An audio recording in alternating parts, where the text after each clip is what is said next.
पत्र मुख्यमंत्री साहेबांना दिलेलं आहे, त्यामुळे चौकशी आपल्याला कळेलच काय. त्यातनं शंका उपस्थित होते, त्याचं उत्तर येतपर्यंत आम्ही पाठपुरावा करणार. मला तुम्ही प्रश्न विचारायचा आहे की आता सीएम साहेबांनी तर खुलासा केलाच आहे सगळ्या अभ्यासक्रमासंदर्भात, पण रोहित पवार हे प्रश्न रोज अनेक वेगळे उपस्थित करतात, परत मुंबईत येत ते दिल्लीत जाऊन करतायत. तुम्हाला याच्या संदर्भात काय बोलायचं आहे का? कारण की तुमच्याकडनं कुठलीच प्रतिक्रिया येत नाहीये आणि या सगळ्या गोष्टींमध्ये एक मुद्दा उपस्थित असतो की तुम्ही जी भूमिका मांडली, म्हणजे जय पवारांचा इंस्टावर भूमिका मांडली बघितली, पण त्या रोहित पवार जे रोज मुद्दे मांडतात ते तरी मान्य आहे का? मग काय नेमकं काय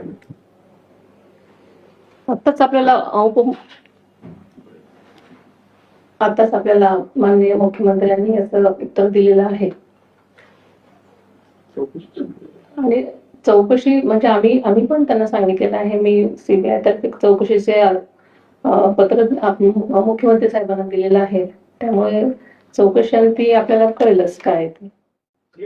असं आहे की यातलं प्रत्येक गोष्ट ही सगळ्यांना समजलीच पाहिजे, हा आमचा आग्रह आहे. त्यामुळे आम्हीही त्याचा पाठपुरावा करत राहू. प्रत्येक जी गोष्ट ज्यातनं शंका उपस्थित होते त्याचं उत्तर येतपर्यंत आम्ही पाठपुरावा करणार.